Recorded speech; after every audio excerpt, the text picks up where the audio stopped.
ವೀಕ್ಷಕರೇ ನಮಸ್ಕಾರ. ನಾನು ಅಶ್ವಿನಿ ಕೆ ಚಕ್ರಸಾಲಿ ನಾರಾಯಣ ನೇತ್ರಾಲಯದಲ್ಲಿ ಆಹಾರ ತಜ್ಞಳಾಗಿ ಕೆಲಸ ನಿರ್ವಹಿಸುತ್ತಿದ್ದೇನೆ. ಇವತ್ತು ಎಲ್ಲರೂ ನಾವು ಮಾತಾಡ್ತಾ ಇರ್ತೀವಿ ಶುಗರ್ ಬಗ್ಗೆ ಅಥವಾ ಶುಗರ್ ಸಬ್ಸ್ಟಿಟ್ಯೂಟ್ ಬಗ್ಗೆ ಈಗ ಕೇಳ್ತಾ ಇದ್ದೀವಿ ಇತ್ತೀಚಿನ ದಿನಗಳಲ್ಲಿ. ಅದೇ ಥರ ಇದು ಕೂಡ ಇಂಪಾರ್ಟೆಂಟ್ ಟಾಪಿಕ್ ಆಗಿದೆ. ಸಕ್ಕರೆ ಬದಲಿಗಳನ್ನು ಉಪಯೋಗಿಸೋದ್ರಿಂದ ಇದು ಸುರಕ್ಷಿತವಾಗಿರುತ್ತದೆ, ಹಾಗೆ ಯಾವುದೇ ಥರ ದೇಹಕ್ಕೆ ಅಡ್ಡ ಪರಿಣಾಮ ಬೀರುವುದಿಲ್ಲ ಅಂತ ನಾವು ಅನ್ಕೊಂಡಿದ್ದೀವಿ.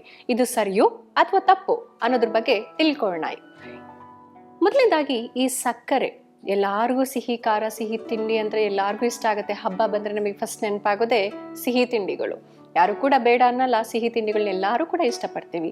ಅದೇ ಈ ಸಕ್ಕರೆ ಆಹಾರನ ನಾವು ತುಂಬ ಸೇವನೆ ಮಾಡ್ತಾ ಇದ್ದಾಗ ಪ್ರತಿದಿನ, ಈಗ ಮಕ್ಕಳಿಂದ ಹಿಡಿದು ವಯಸ್ಕರ ತನಕನೂ ಕೂಡ ಶುಗರ್ ಸೇವನೆ ನಾವು ಮಾಡ್ತಾ ಇರ್ತೀವಿ, ಒಂದಾರ ಅದರ್ ವೇಲ್ ನಾವು ಮಾಡ್ತಾನೆ ಇರ್ತೀವಿ. ಈ ಥರ ನಾವು ಯಥೇಚ್ಛವಾಗಿ ಸಕ್ಕರೆ ಸೇವನೆ ಮಾಡೋದು ಕೂಡ ನಮ್ಮ ದೇಹಕ್ಕೆ ಅಡ್ಡ ಪರಿಣಾಮ ಬೀರ್ತಾ ಹೋಗುತ್ತೆ.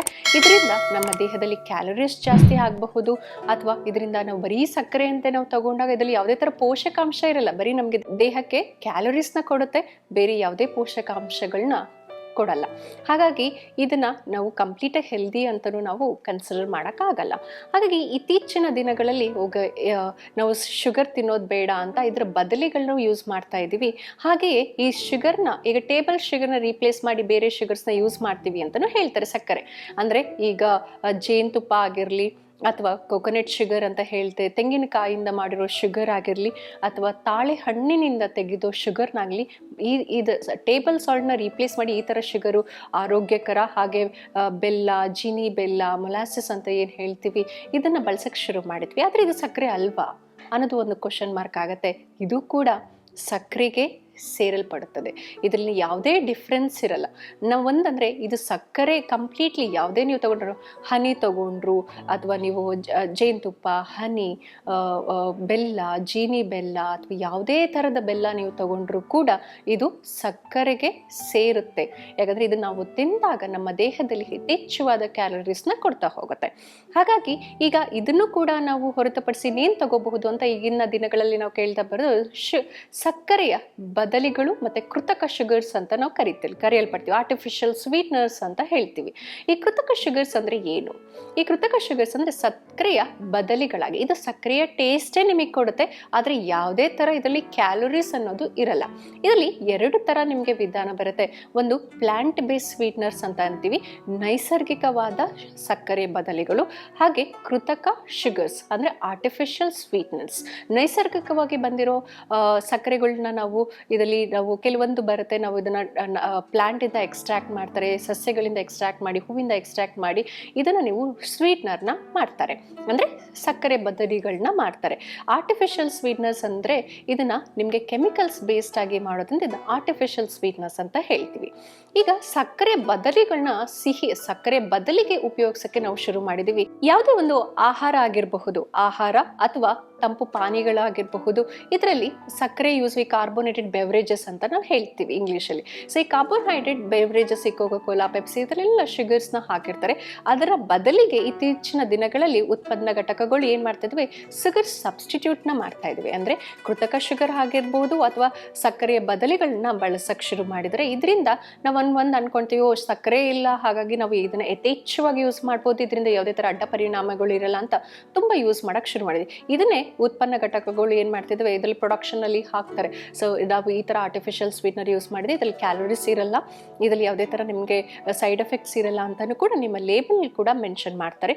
ಈ ಸಕ್ಕರೆ ಬದಲಿಗಳು ಹೇಗಿರುತ್ತೆ ಅಂತಂದರೆ, ನಿಮಗೆ ಸಕ್ಕರೆ ಥರನೇ ನಿಮ್ಮ ನಾಲ್ಗೆಗೆ ಟೇಸ್ಟ್ ಕೊಡುತ್ತೆ, ಆದರೆ ಇದು ಯಥೇಚ್ಛವಾಗಿ ಒಂದು 10% ಅಷ್ಟು ಜಾಸ್ತಿ ನಿಮ್ಮ ನಾರ್ಮಲ್ ಶುಗರ್ಗಿಂತ ಟೇಸ್ಟ್ ಜಾಸ್ತಿ ಕೊಡುತ್ತೆ. ನೀವು ಸ್ವಲ್ಪನೇ ಬಳಕೆ ಮಾಡಿದರೆ ಜಾಸ್ತಿ ಸ್ವೀಟ್ ಕೂಡ ಇದಾಗುತ್ತೆ. ಈ ಕೃತಕ ಶುಗರ್ ಆಗಿರೋದು ಸಕ್ಕರೆ ಬದಲಿಗಳು ನಿಮಗೆ ಶುಗರ್ ಥರನೂ ಸಿಗುತ್ತೆ, ಪೌಡರ್ ಫಾರ್ಮಲ್ಲಿ ಸಿಗುತ್ತೆ ಅಥವಾ ಸಿರಪ್ ಫಾರ್ಮಲ್ಲೂ ಸಿಗುತ್ತೆ. ನೀವು ಯಾವ ಥರನಾದರೂ ನೀವು ನೋಡಿರಬಹುದು ಅಥವಾ ಬಳಸ್ತಾ ಇರಬಹುದು. ಈಗ ಕಂಪ್ನಿಗಳಲ್ಲೂ ಈಗ ಡಯಾಬಿಟಿಸ್ ಪೇಷಂಟ್ಸ್, ಡಯಾಬಿಟಿಸ್ ಅಥವಾ ಮಧುಮೇಹದವರು ಇದಕ್ಕೆ ಆರ್ಟಿಫಿಷಿಯಲ್ ಸ್ವೀಟ್ನರ್ಸ್ನ ನೀವು ಯೂಸ್ ಮಾಡ್ಬೋದು, ಸಕ್ಕರೆಯ ಬದಲಿಗೆ ಅಂತಲೂ ನಾವು ಕೊಡ್ತಾ ಬರ್ತೀವಿ. ಆದರೆ ಆದರೆ ಇದು ನಾವು ಯಥೇಚ್ಛವಾಗಿ ಯೂಸ್ ಮಾಡ್ತಾ ಇದ್ರೆ ಇದು ಕೂಡ ನಮ್ಮ ದೇಹಕ್ಕೆ ಸೈಡ್ ಎಫೆಕ್ಟ್ಸ್ ಖಂಡಿತವಾಗ್ಲೂ ಆಗ್ತಾ ಹೋಗುತ್ತೆ.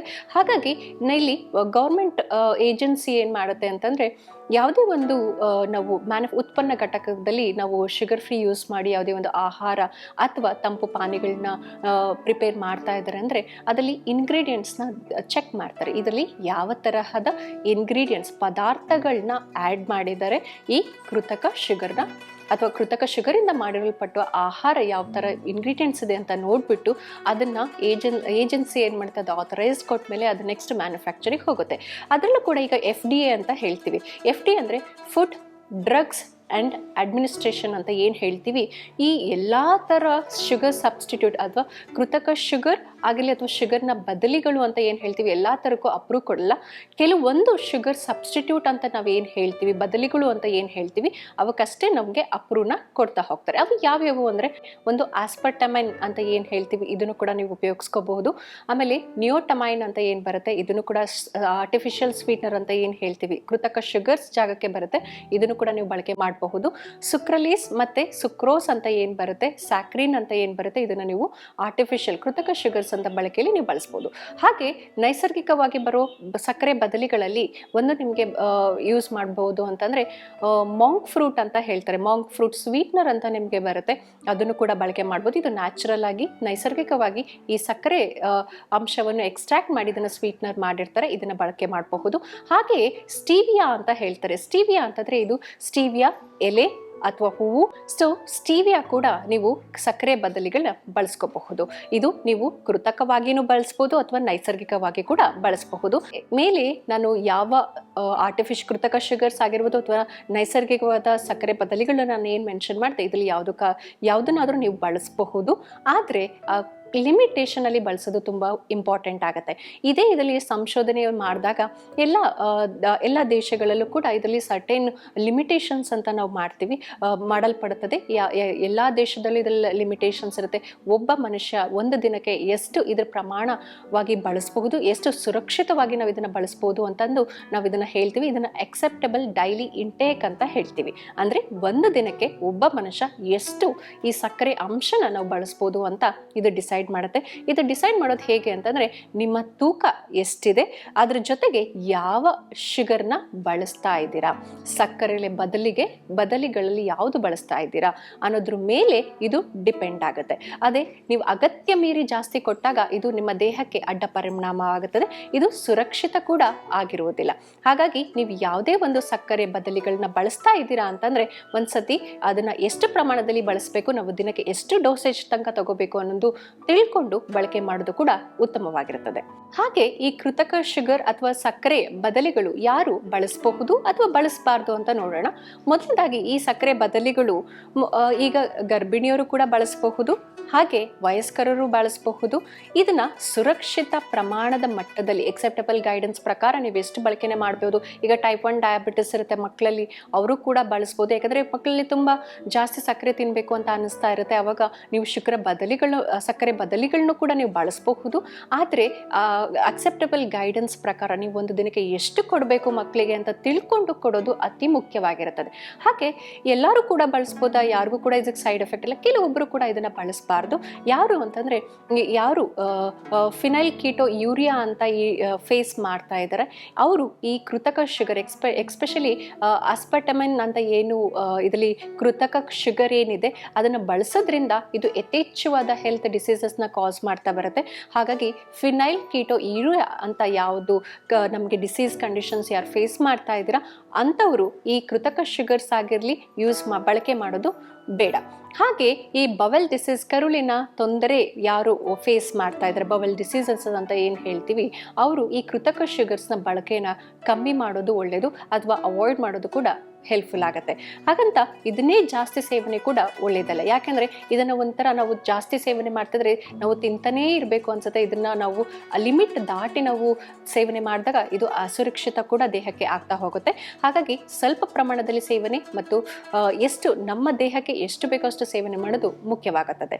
ಹಾಗೆ ನೀವು ಯಾವುದೇ ಒಂದು ಪದಾರ್ಥ ಅಥವಾ ಆಹಾರ ಅಥವಾ ಪಾನೀಯಗಳನ್ನ ತಗೋಬೇಕಾದ್ರೆ ಯಾವ ಸ್ವೀಟ್ನರ್ ಯೂಸ್ ಮಾಡಿದರೆ, ಒಂದು ಕೃತಕ ಶುಗರು ಅಥವಾ ನ್ಯಾಚುರಲ್ ಆಗಿ ಯೂಸ್ ಮಾಡಿದ್ರು ಅಂತ ನೋಡಬೇಕು. ಆದಷ್ಟು ನ್ಯಾಚುರಲ್ ಆಗಿ ನೈಸರ್ಗಿಕವಾಗಿ ಬಂದಿರೋ ಸಕ್ಕರೆ ಬದಲಿಗಳನ್ನು ಯೂಸ್ ಮಾಡೋದು ಬಹು ಒಳ್ಳೆಯದು. ಅದರಲ್ಲಿ ಯಾವುದೇ ಥರ ಸೈಡ್ ಎಫೆಕ್ಟ್ಸ್ ಇರಲ್ಲ.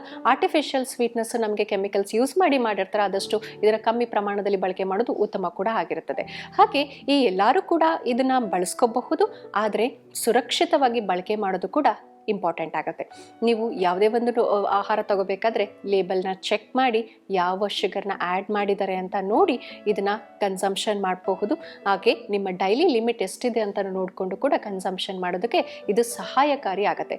ಆದರೆ ನೀವು ಶುಗರ್ನ ಸಬ್ಸ್ಟಿಟ್ಯೂಟ್ ತುಂಬ ಸುರಕ್ಷಿತ, ಅದನ್ನು ಯಥೇಚ್ಛವಾಗಿ ತಿನ್ನಬಹುದು ಅಂತ ಯಾವತ್ತು ಕಾರಣಕ್ಕೂ ಈ ತಪ್ಪುಗಳನ್ನ ಮಾಡಕ್ಕೆ ಹೋಗ್ಬಿಡಿ. ಇದು ಜಾಸ್ತಿ ಬಳಸೋದ್ರಿಂದ ನಿಮ್ಮ ದೇಹಕ್ಕೂ ಕೂಡ ಎಫೆಕ್ಟ್ ಆಗ್ತಾ ಬರುತ್ತೆ, ಸೈಡ್ ಎಫೆಕ್ಟ್ ಕೂಡ ಆಗ್ತಾ ಹೋಗುತ್ತೆ. ವೀಕ್ಷಕರೇ, ಇಲ್ಲಿ ತನಕ ನಾನು ಸಕ್ಕರೆ ಬದಲಿಗಳು ಸುರಕ್ಷಿತವೋ ಅಸುರಕ್ಷಿತವೋ ಅನ್ನೋದು ತಿಳಿಸ್ಕೊಟ್ಟೆ. ಅದ್ರ ಬಗ್ಗೆ ಯಾವ್ದ್ಯಾವ್ದು ತಗೋಬಹುದು, ನೈಸರ್ಗಿಕವಾಗಿ ಯಾವುದು ಕೃತಿಕ ಶುಗರ್ಸ್ ಬಗ್ಗೆನೂ ನಾನು ತಿಳಿಸ್ಕೊಟ್ಟೆ. ಇದೇ ಥರ ಮುಂದಿನ ಸಂಚಿಕೆಯಲ್ಲಿ ಮತ್ತೊಂದು ಮಿತ್ ಅಂಡ್ ಫ್ಯಾಕ್ಟ್ ಬಗ್ಗೆ ಮಾತಾಡೋದಕ್ಕೆ ಬರ್ತೀನಿ. ಅಲ್ಲಿ ತನಕ ನೋಡ್ತಾ ಇರಿ ಆಯುಷ್ ಟಿವಿ. ನಮಸ್ಕಾರ.